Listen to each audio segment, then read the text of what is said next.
This conference will now be recorded.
After everybody gets in and gets seated,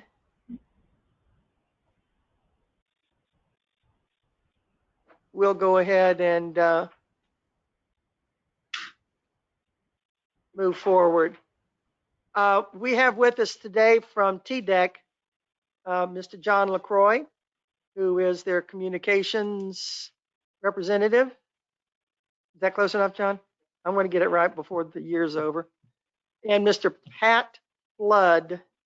Mr. Flood, your full title is?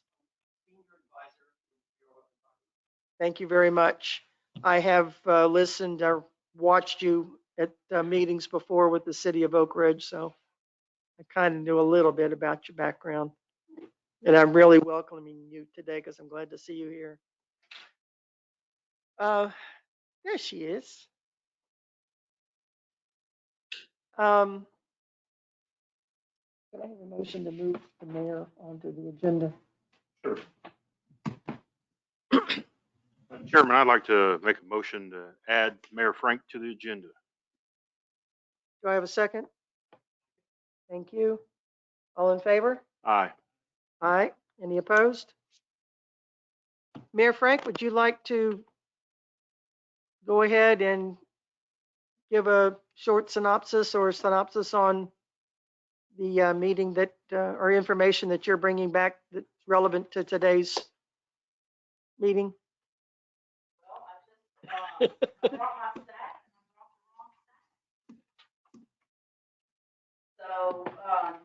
Oh, you can wing it.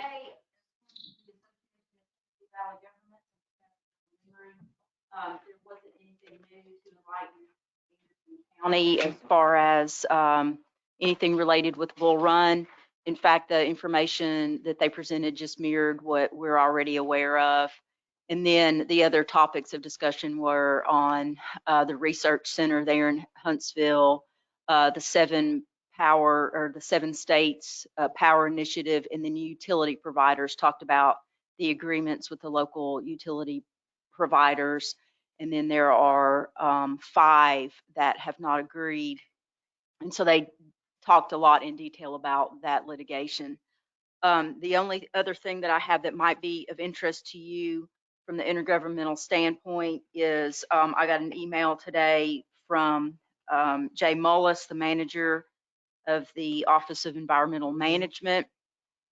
He said he is aware that there's a lot of interest in the environmental management disposal facility, and he's just making us aware that they will be issuing their draft record of decision for that facility to the state of Tennessee and EPA today. And he said this is another step in the regulatory process that follows the previously released proposed plan, community education and outreach campaign, and a 120-day public comment period that concluded in 2019. So as soon as that link is available to that document, he's going to email that to me, and then I will distribute that to you all on County Commission. He said the draft record of decision responds to all the comments that DOE received during the public comment period. And they are also planning additional opportunities for public involvement on the project this fall. So it's just to kind of make you aware of what's proceeding there. Very much. You're welcome. With that, I'm going to ask Mr. Pat Flood if he would come to the microphone and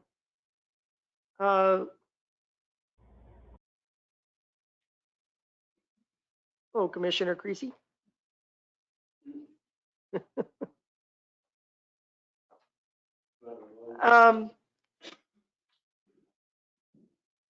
Mr. Flood, it is my understanding that with your expertise with TDEC that you might have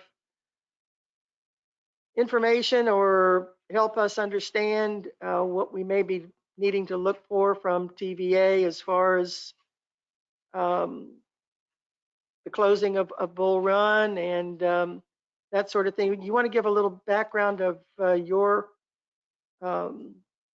position with TDEC and your educational and professional background? I can. Thank you very much.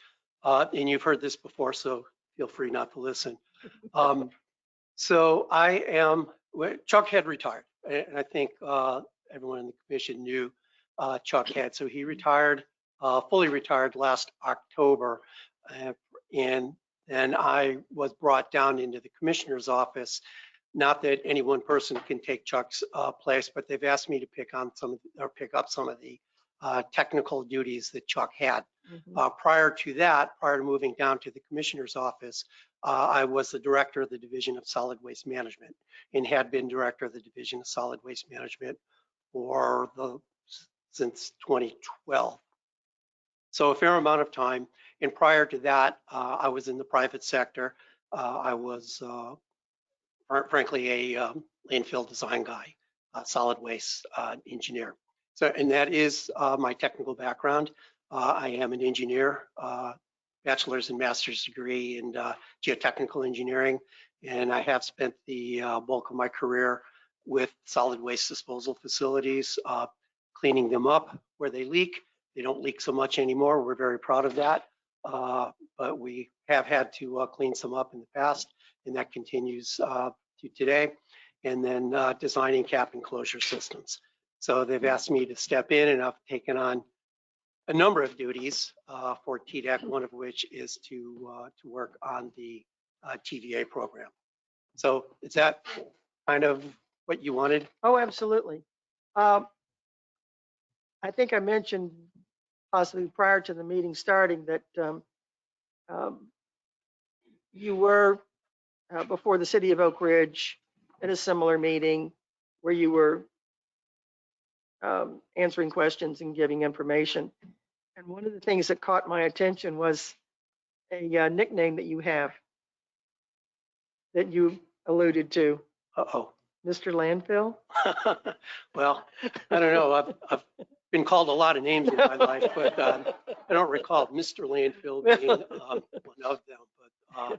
But you know, it's hard not to be in the business for decades and not learn a thing or two. And I'm very pleased to be able to bring that knowledge and expertise to TDEC to see if we can correct the wrongs of the past and get things cleaned up. Well, that will be much appreciated, and your help will be an invaluable service. As you can see, we have a number of people in our audience today, and I have a feeling that there are going to be questions that they're going to want to ask. Is there someone who would, if you want to go ahead and have a seat, Mr. Flood, or you can just stay up there and answer questions, or yeah, if it's a situation that. What I was hoping we could do is Sure. We've actually brought a presentation. I don't know if you've seen the presentation. So there's no doubt in my mind that y'all are going to have a lot of questions and are wanting to know what's going on at Bull Run. So we sort of took the initiative with that, and we created not a heavily detailed PowerPoint presentation, but a PowerPoint presentation to give a little background, and we'll talk about things that we at TDEC live every day, which is things like commissioner's orders and, and investigation activities and stuff like that, which, you guys maybe hear every 3-4 months or something like that. So I think it would be good just to kind of go over the basics as to what we're doing and the status of what we're doing and where we're going to be going forward. And then at the end of that, again, there's no doubt in my mind that you'll have some questions, but I think the presentation will go a long ways towards answering those questions. And we have, if the technology works, rigged it so that I'm a good landfill engineer, but Robert Wilkinson, as you well know, has been living and breathing the investigation and he activities. is on the call.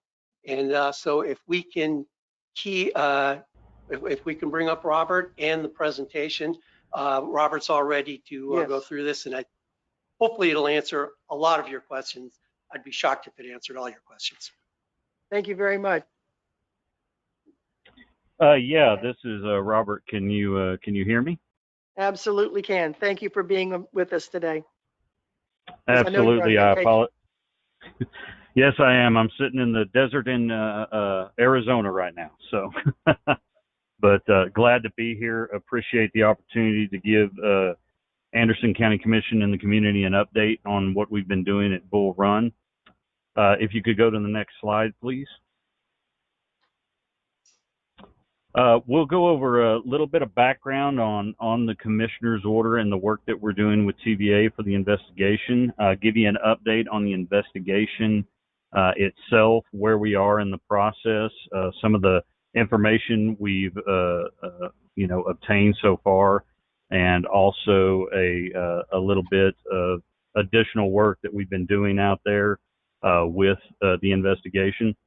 There's also been some ongoing projects that TVA has been doing out there that we were going to give a quick update to you on, and then kind of go through a path forward of where we're headed and timelines that we have over the coming couple of years to complete the investigation process and the CARA process and move forward with the selection of remedy at the site.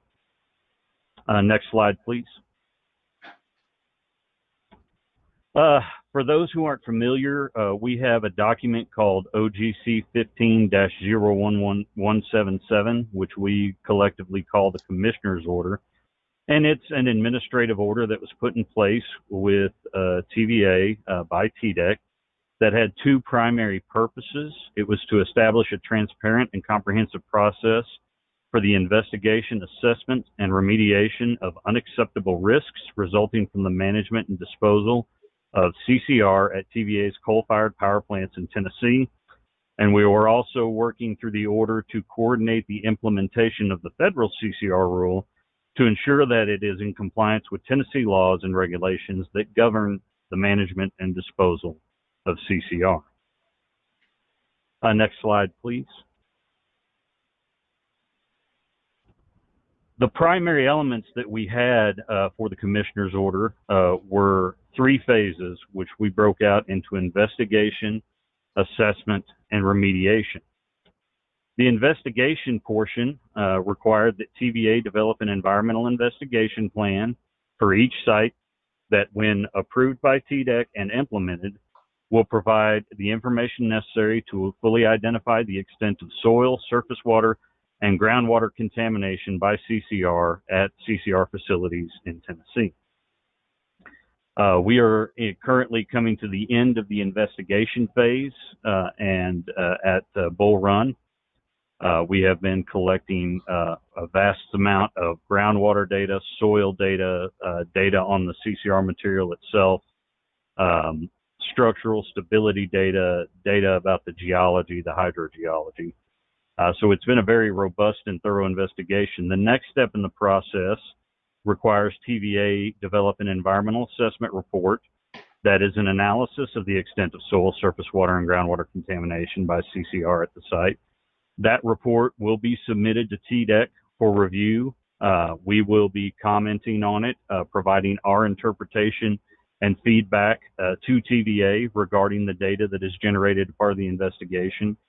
It will be an iterative process that will require multiple revisions to the report, I anticipate, until we get to a point where we have an agreement on the assessment of impacts from CCR at the facility. The final stage in the process is TVA will develop a corrective action risk assessment plan that will be submitted to TDEC for review and approval and comment, that will specify all the actions TVA plans to take at the site and the basis of those actions. That includes the selection of closure methodology for each of the CCR units. If we have contamination in any of our environmental media, the remediation that we will be undertaking, that TVA will be undertaking under TDEC oversight to remediate those issues. Again, that is a report that TVA puts together, submits to the state, submits to TDEC. We review it. Our experts review and provide feedback. It is, again, an iterative process that requires a lot of back and forth between the state and TVA. And ultimately, once TDEC has given approval to the CARE plan, it will go out for public comment and input by the community. And we will have to address the public's comments and concerns in the final corrective action plan for the site. Next slide, please. As I said, EIP investigation activities are completed. At this time, we still have some laboratory and analysis and data validation that is still ongoing. The actual field activities have wrapped up as of actually last month, back in June. We do have to complete a water use survey for the site. We have completed the inventory of nearby water uses, both domestic and public. We will be doing a sampling of the water uses within the area. Those include domestic wells and that are within a 1 mile radius of the site. That sampling will occur after submission of the EAR revision 0 to TDEC. We have to spend some time reviewing and understanding completely the groundwater flow and the hydrogeology before we go out and sample any additional wells off-site. So we are going to be doing that water use survey sampling between revisions of the EAR, and that data will be included in the next revision of the EAR that is submitted to TDEC. We did have some delays in our investigation that were due to COVID-19 last year that impacted our schedule. As some of you are aware, we're about 6-8 months behind where we should be in the process at this time, based on some original schedules of this investigation. A lot of that had some delays associated with COVID-19 last year. But also, we had some additional investigation activities that we and TVA added to the process as we were going out, as we were drilling our wells, looking at the cores, looking at the groundwater data as it became available, looking at the information we obtained from our geotechnical information. And we realized that there were some gaps that we needed to go ahead and go out and collect some additional data that would be beneficial to having a complete and robust assessment of the site.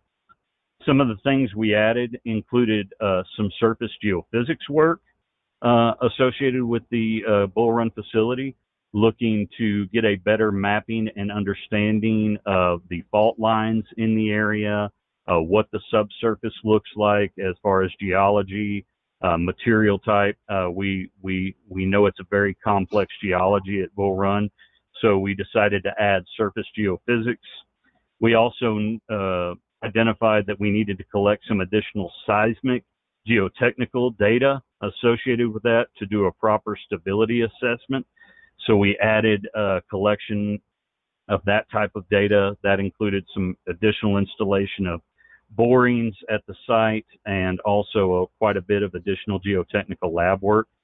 We also wanted to have an understanding of the composition of the naturally occurring rock within the vicinity of Bull Run. So we added some sampling of the rock outcrops in the area that were identified during our outcrop survey as part of the background assessment. So TVA went out and collected some additional samples from that rock for analysis. And then we also did some additional surface stream sampling there at the facility to make sure we had a more clear understanding and more thorough understanding of some of the surface stream constituents that we were looking for. Next slide, please. With regards to upcoming submittals, this is based on the last monthly progress report that we received from TVA. Currently, we will be getting our EAR revision 0 in February of 2022. As I said, that is an iterative process that requires a lot of back and forth between TDEC and TVA, multiple revisions to that. We cannot move forward with the CARA portion of that until we have completed our review and we are satisfied with the final EAR. So the CARA is not scheduled to be submitted for a revision 0 until October of 2022. Now that date is fluid based on how many times we have to go back and forth with the EAR on the data assessment side and the environmental assessment, but that's currently what it is scheduled for. Again, the CARA plan itself is going to be multiple revisions between TDEC and TVA. We fully anticipate that to be the case as we review it. So we are currently anticipating to have the CARA plan out for public comment in April of 2023. As I said, that requires a lot of back and forth between TDEC and TVA. So we anticipate to get that out in some type of version for public comment in around April of 2023. Once we have had the opportunity to review and respond to the public comments and make any changes to the CARA plan that are required based on those public comments, we will finalize the CARA plan. And currently that is scheduled for August of 2023. Again, that is a very kind of fluid date based on how much public comment we get on the document, how many revisions we have to make to it based on those comments. But that is kind of our target schedule that we have right now. Next slide, please. So we have had the opportunity to review data as it becomes available through this investigation. And these next few slides are going to be a summary of some of the information that we've identified so far to date. Again, this is data that is, outside of a whole picture view through the EAR process, but we have been looking at the groundwater data, the surface water data, the ecological data as it becomes available. And some of the things we've identified looking at groundwater, we do have groundwater protection standard exceedances for CCR constituents around the coal ash units at Bull Run. Those include arsenic, barium, cobalt, lithium, molybdenum, and selenium. So we do have those exceedances that have been identified so far. We've taken a look at the surface water data that we've generated to date.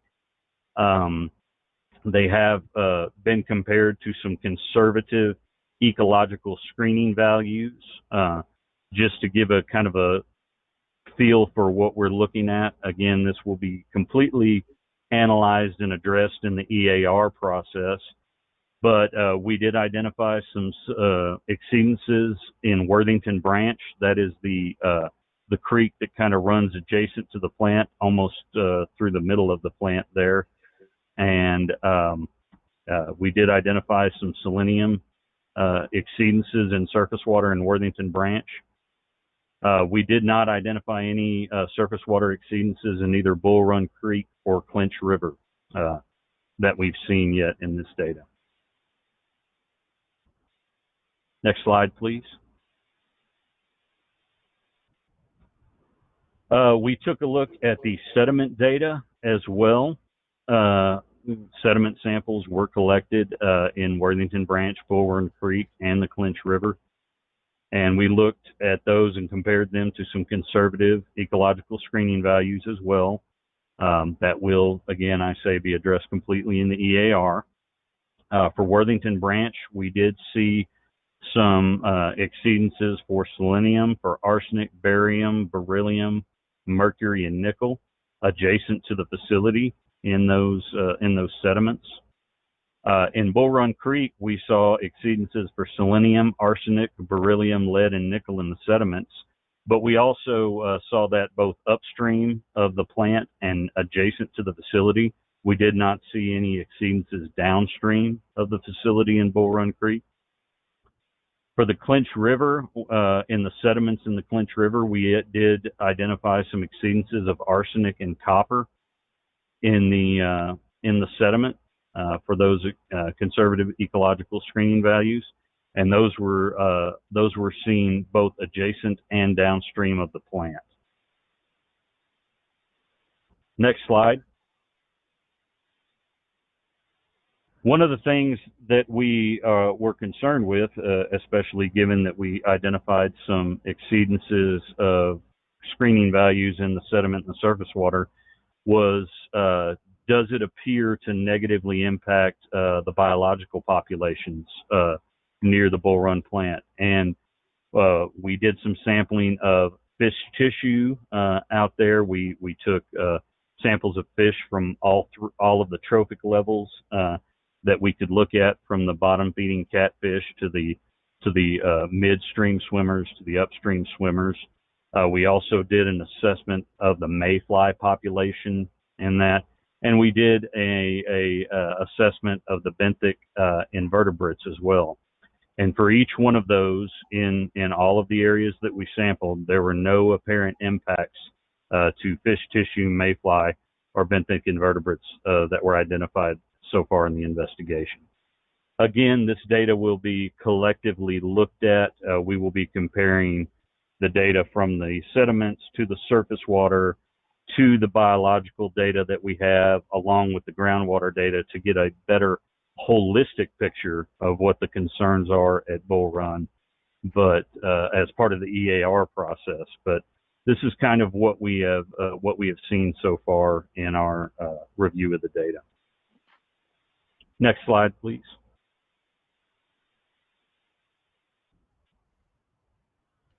All right.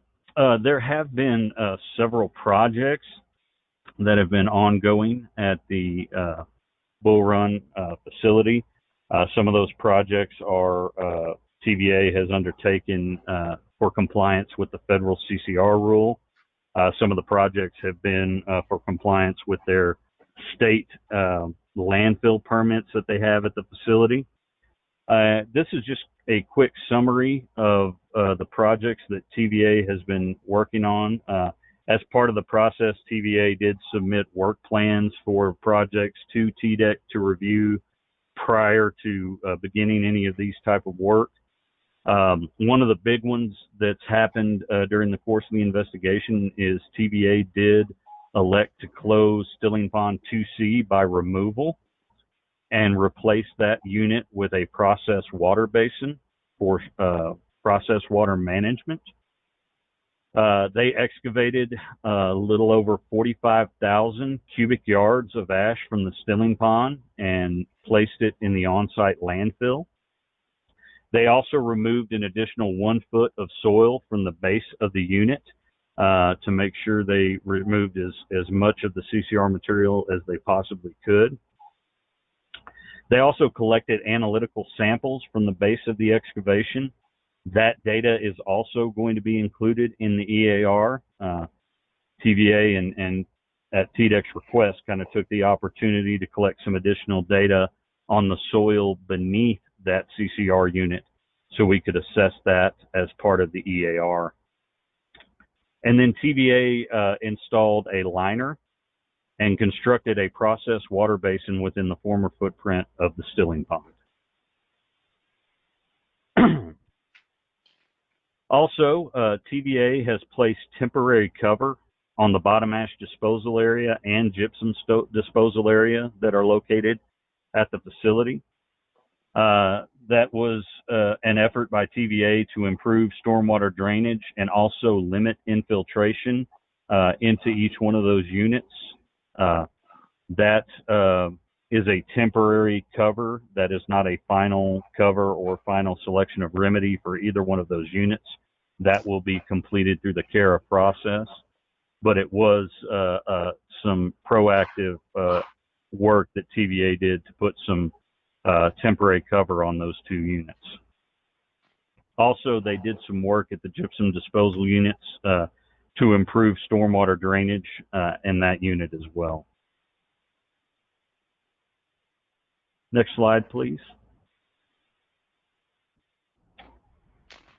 So our path forward with what we've got here at Bull Run is, first off, TVA is continuing to monitor groundwater at the facility for state compliance for the federal CCR rule, and they have also agreed to continue to monitor our EIP investigation wells at that site as we go through the EAR and CARA process to ensure that we are still having a good idea of what's going on in the groundwater while we go through this assessment and corrective action selection process. So even though we're done collecting investigation data and we are working on assessing and processing that data, they are going to still continue to monitor groundwater at that facility. TDEC will continue to review data and reports as they become available. That data and that information will help us in our assessment of the environmental conditions at Bull Run. Also, TVA is going to be installing and conducting some pilot testing of extraction wells at some of the areas where they've got contamination in groundwater, where these protection standards have exceeded. TVA is undertaking that as it is required under compliance for the federal CCR rule, but they are working with TDEC, providing the plans, letting us take a look and provide comments at those plans for those extraction wells. That information will help us understand if extraction is a possible remedy at the site when we get to the CARA phase. It is very much on par with a feasibility study, so it's some really good information that TVA can collect and TDEC can take a look at to determine if that might be a potential remedy. Again, we're not making a decision on what the remedy is till we go through the entire process, but if TVA is going to be out there collecting this data as required under the federal CCR rule, it would be beneficial for TDEC to review that data and work with them to make sure we approve of the way they're going to be collecting that data. We still have the EAR submittal and review process and the water use survey sampling to complete in that time frame as well. And then, of course, ultimately the CARA plan submittal, review, and public comment process. Next slide, please. There is a TVA website where all of the information that I've discussed here today is available for public review. It's at very long tva.com/environment/environmental stewardship /TDEC order on coal combustion residuals /Bull Run fossil plant. That is a publicly available website. All of the lab reports that TVA has generated and validated as part of this investigation is available to be downloaded by the public. Any of the documents that they've submitted to TDEC as well are available on this site for download. So again, if you require some further information, hard copy of the data, if you'd like to look at the data yourself, that is available for download for the public. And with that, Pat, was there anything you would like to add to the presentation before we move into questions and comments? No, I don't think so, Robert. I think you hopefully gave everybody a pretty good overview about what we've been doing out there, where we're at, and where we're going. And I know Mr. Waterman had presented some questions, which we did not have a chance to review until this meeting, but we will get you a written response on those, but I think we've answered a number of those questions as a result of that presentation. Again, my teeth would drop out of my head if we answered everything, and in fact answered every question that everybody had with them this morning, or this afternoon. So if people would like to ask some questions, I don't know that we've got a huge amount of data in front of us, so we can't get into an enormous level of detail, but we can certainly answer some general questions. First of all, I would like to thank Mr. Wilkinson for being with us today. I wasn't aware that we were going to have this lengthy presentation. If so, I would have asked for more time, but I really do appreciate it and hope that we're going to be able to have a copy of the PowerPoint. I'm not that fast on taking notes like I used to be. But with that, yeah, let me apologize for that, because it was our intentions to get this over to you with enough time to review. So if we that's a bit, as long as we have a copy I'm afterwards. sorry for that, but I think it's actually on your computer at this time. The presentation's on your system, right? So it's certainly available to you. So if you come up with questions after the fact, most of us live in Nashville, except for John. Feel free to. Oh, I know where John is. We're happy to answer whatever questions you may have. I appreciate that. I noticed that one of the people on the call had his hand raised, Mr. Axel Ring. Are you there, Axel? Would you please identify yourself and I'm Axel Ringa. I'm the conservation chair for the local group of the Sierra Club. My initial question was what you have just covered, and that was whether Mr. Wilkinson's presentation would be made available to us in the audience. That's my understanding, yes. That's wonderful. I don't think we'll get it around. I don't know if you want to post it someplace, or if there's a logical place to put it on the TDEC website. But if not, I'll just email it to you so you have it in front of you. Great, that would be that would be wonderful. I do have a couple of questions. One is, has TDEC validated the models that TVA has used to determine the groundwater flow on the Bull Run site? Well, I'll kick that over to Robert, but I don't know that we see those models until the EAR stage. Robert, could you comment on that, please? Yes, that's correct, Axel. What our plan will be is TVA will be submitting those models to us through both the EAR phase as well as the CARA phase, and we will be conducting our own independent review of the groundwater flow and the constituent transport modeling portions of it to determine if we agree with TVA's assessment or if we don't. That will be one of the processes that TDEC will be doing. We will be taking a look at their site characterization, their groundwater flow, their constituent areas of concern, and making sure that we have concurrence with them on that. So it will be reviewed by TDEC. Great, thank you.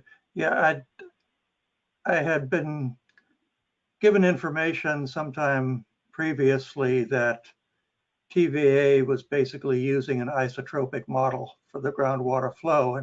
And as you pointed out in your presentation, the geology at the Bull Run site is extremely complex, because not only is there an intersection of two fault lines running through the area, but it is also karst terrain, and there are joints and fractures throughout the rock underneath the site, which is going to determine the groundwater flow in a fairly unpredictable fashion. Yes, Axel, there is quite a bit of difficulty with modeling that environment. That's one of the reasons we added a geophysical component to the investigation.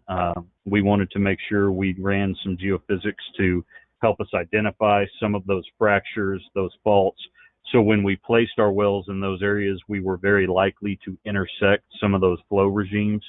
So we would be able to look at not only the quality of the groundwater, but have an understanding of the porosity, the permeability, and how that material moves through the subsurface as well.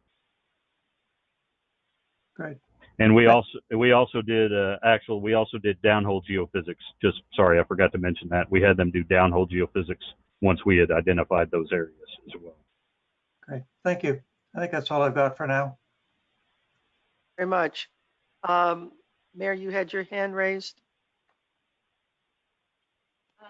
I just had one question about, well, first of all, thank you to TDEC. And I'm very happy to hear that it's not a combative relationship, that they're willing to have you on site, kind of walking hand in hand. But I don't know if this is for Mr. Flood or Mr. Wilkinson, but can you talk a little bit more about this pilot testing for the extraction wells? I'm kind of curious what that process is. So I'm happy to field that one by handing it off to Robert. Thank you, Pat. Yes, they're still in the planning phases on that, Madam Mayor. They are developing the work plans and the testing plan for these extraction wells, and they are going to provide that to TDEC for review. But overall, what they're looking at is, we know we have these areas of groundwater exceedance, and they would like to see if it is feasible in some of these areas to put extraction wells in. Would they be viable to extract the contaminated groundwater and then treat it prior to discharging it to a POTW or whatever that might be. But they really need to find out through these pilot testing is, as Axel alluded to, the geology is very complex, the groundwater flow is very complex. So we have to have kind of an understanding of, before we start putting wells in the ground everywhere and saying, oh, we can just, extract all this groundwater and treat it, is let's look at a very small area, see if we can beneficially install these wells and they can actually work. And then if that's the case, then we might be able to scale up that operation. But it is they have not submitted those plans to us yet. They've just let us know that they're working on them and that they want to go down this pathway. So we will be looking at those plans, providing our feedback on their test setup and their pilot testing. And then we'll see if those wells are even a viable option here at Bull Run. Follow-up question to the mayors. Will we be told where these pilot wells will be located? Yes, absolutely. We can, once we've reviewed those plans, we can provide those to y'all. They will have maps of the locations of the extraction wells. They'll be around the units themselves. The wells are going to be, kind of where we have identified exceedances at the boundary of the units. But absolutely, that information will be available. TVA will also have to post that information to their federally facing website as well, since they are doing it for compliance with the federal CCR rule. But yes, we can provide any copies of that information that we receive. Very much. Is there anyone else in the audience? Well, absolutely. Push your button. Madam Chairman, appreciate it. This order from the commissioner came out in August 6, 2015. And I was reading through it while Mr. Wilkinson was giving his presentation. I don't see any timelines on it. I understand COVID hit, and I understand a year and a half has been on hold, but a lot of the work was done in 2018. And as I read this, it's my understanding there should be two technical and two people assigned, I guess one from TDEC and one from TVA for the technical and compliance implementation of the order. So I got a couple of questions, but that first one's going to be, who are the 2 points of contacts for that item on the order? Is it Mr. Wilkinson, and who for TVA? Yeah, Robert, you're our contact, right? And who is that's correct. I'm sorry. Yeah, I'm the primary contact. I am the compliance point for TDEC, and the compliance point for TVA is Brandon Boyd. Okay, thank you.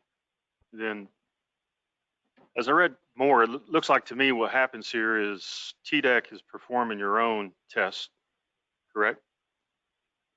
We are splitting samples. There's a whole quality assurance program.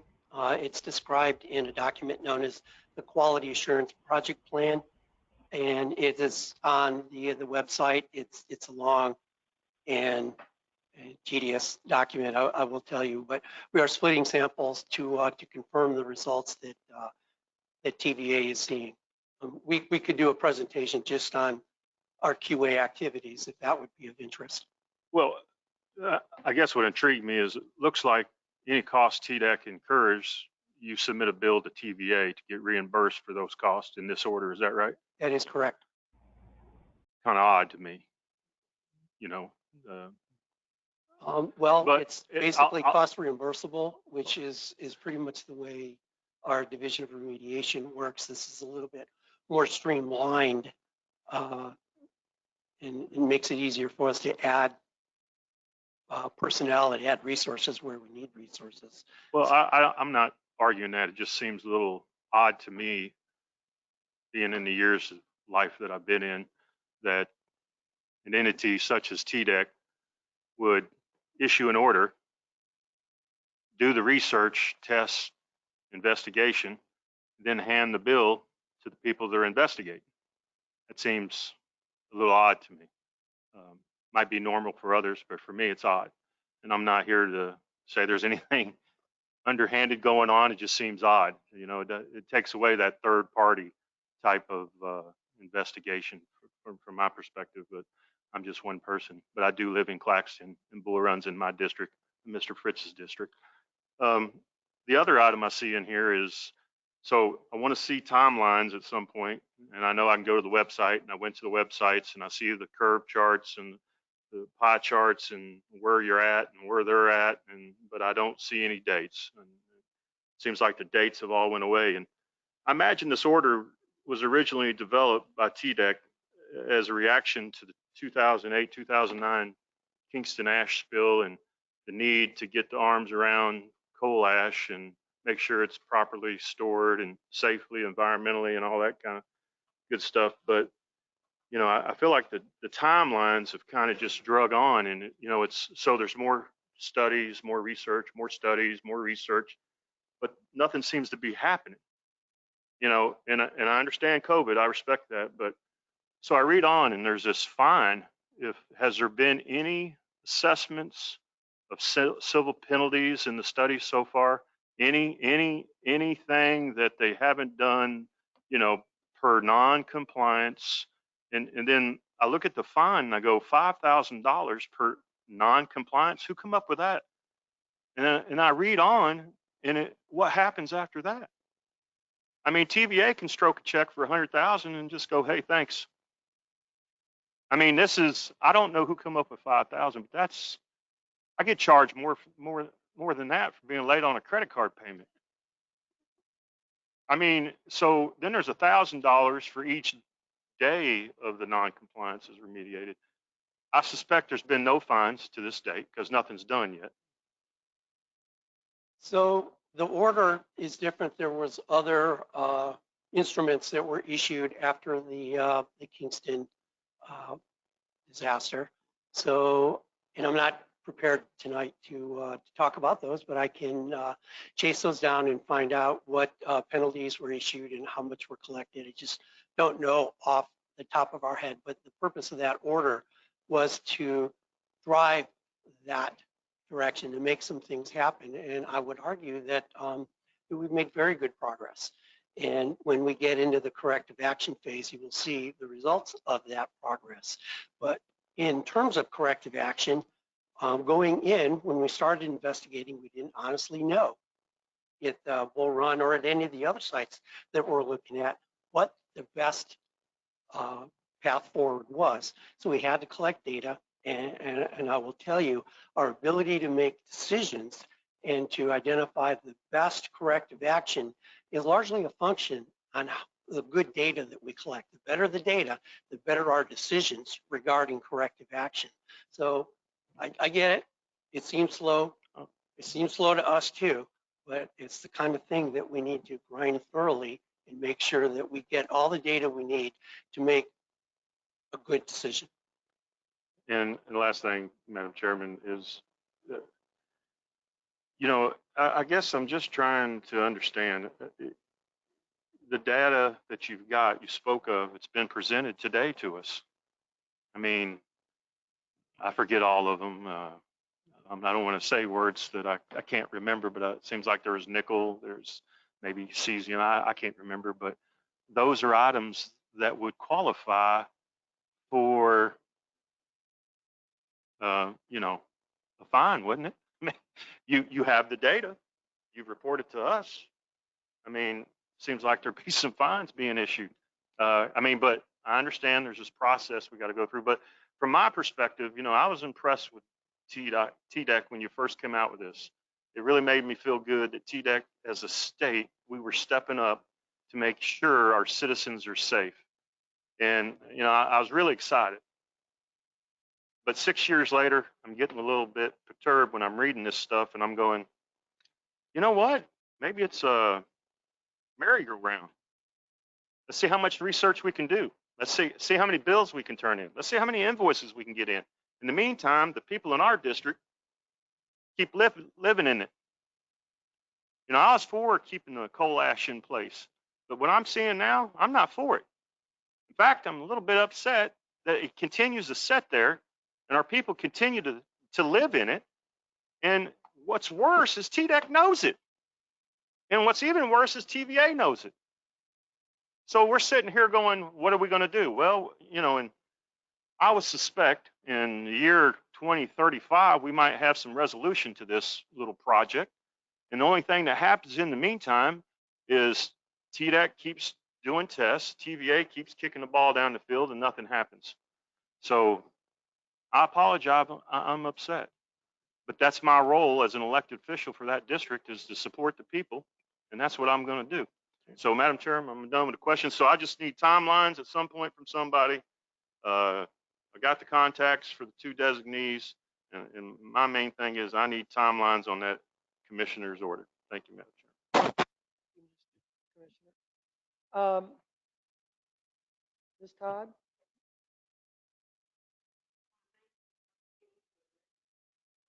You want to come up to the microphone?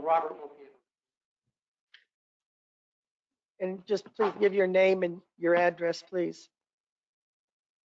My name's Sharon Todd. I'm a member of the Claxton community. I live at 911 Mahaffey Road, Powell, Tennessee. I too live in this community. I drink the water, as do about 70,000 other people who get water from Hallsdale, Powell, and West Knox Utility District. And I, like Tracy Wandell, am concerned about the timeline. I'm afraid we're going to get here, it'll be 2023, TVA will go, we're out the door, we're out of time. And we've got all this testing that has been done, that needs to be done. And then last month, not a lot of people were here. This is related, if you'll bear with me for a minute, but we talked about the American Nuclear Corporation site at Blockhouse Valley. Well, that's been there for 50 years and has been a nuclear dump for 50 years. And the expert from TDEC, a gentleman named Billy Freeman, who's an expert in radiological issues, said that had a 300-year timeline to get to background radiation levels. So that got me thinking about what was going on at Bull Run. If that's got 300 years, what has TDEC been doing to ensure TVA's coal ash does not pose a radiological threat to humans and animals? Will TDEC require specific monitoring for radium in the air? Are they doing testing for radiation for specifically, let me see, uranium and thorium in the coal ash? Everything I've read has said that coal ash is 10 times more radioactive than nuclear waste. And if they're not testing that, they should be. So I just need to know what we can do to get that done. We don't need to wait to 2022 or 2023 to say, oh, we forgot to test for this. And it's in our water.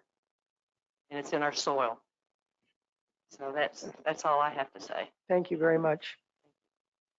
I'm going to take one more questions simply because we are up against the clock. We have the Operations Committee coming up at 6 o'clock.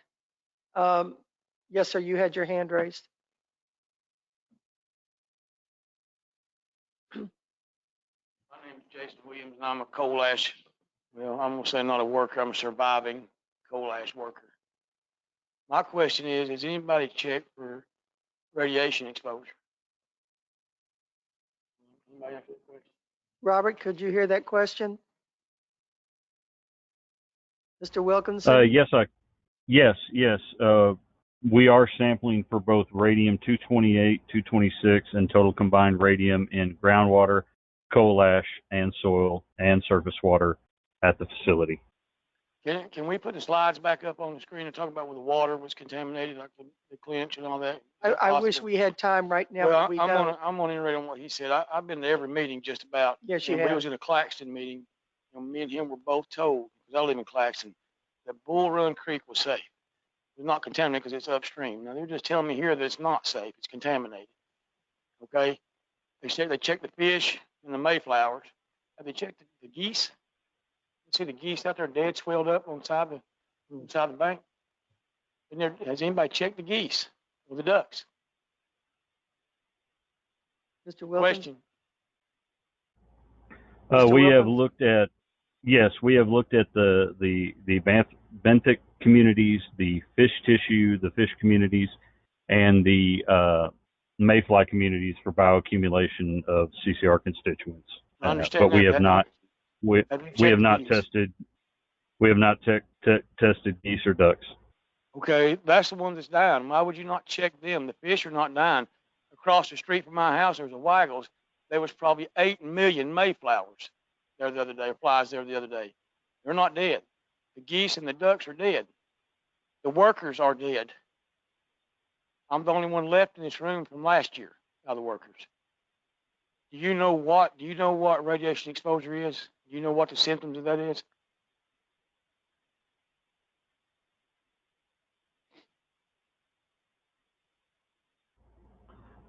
I'll tell you what it is. Yes. Okay, it's loss of hair. 7 years, I've lost all the hair on my lower extremities. Dizziness, that's a sign of it. Sensitive to the sun. When I go to the beach, I have to wear a hoodie to take my family on vacation. So y'all's testing for the wrong crap. Test for the right stuff and do it in a timely manner. You know, you can go out and get tested. You can test for anything here in a week. I mean, you know, you can be tested, you know, we can be tested for anything in a week. Why can't you test some water? You know, why can't you test the ash? It don't take no time. COVID has nothing to do with that because you can go out there in that open field and be 100 yards away from anybody and get you a sample and take it in your car and go test it. COVID has nothing to do with it. Okay, when did you test the water at Bull Run Creek and Clinch River? And why is it not posted that it's a danger? And why are you not cleaning it up? And why is the Rowing Association, every state here that comes in and gets in that water and rolls, you know, we have it's a money thing. They bring a lot of money into the community, but do they know that stuff that they're floating around in toxic water? I doubt it. But you need to post it, check the right crap, and this stuff will be over with. I mean, you're just not, somebody's not doing the right thing. I hate to interrupt you, but we are up against the I clock. understand, but I just want to make sure they knew that they're testing the wrong crap. Test the fish, they don't do no good, they're not dying. Check the geese, they're dying. Check the humans, they're dying. Yeah, that's true. I want to thank everyone who attended today. Obviously, with the interest in the numbers of questions that were handed to me earlier, which, John, Mr. LaCroix, you have a copy of those, and I understand that answers would be provided. Okay, I appreciate that very much. I want to continue this conversation, and I would hope that we could do it at the next meeting, and if need be, I'll request more time prior to 6 o'clock. So with that, I want to thank Mr. Flood for coming from Nashville. I appreciate it. I am hoping for your expertise and help with what we are facing. Mr. LaCroix, again, thank you for coming. And Mr. Wilkinson, thank you so much for the presentation and your time while you're on vacation. And I'm hoping that next month, even if you're on a call, that we will have more time and more information will be provided to the citizens. It is 6 o'clock. I am calling this meeting adjourned. I'm sorry, Tim. I didn't want to, but we can submit this question to them as part of one of this.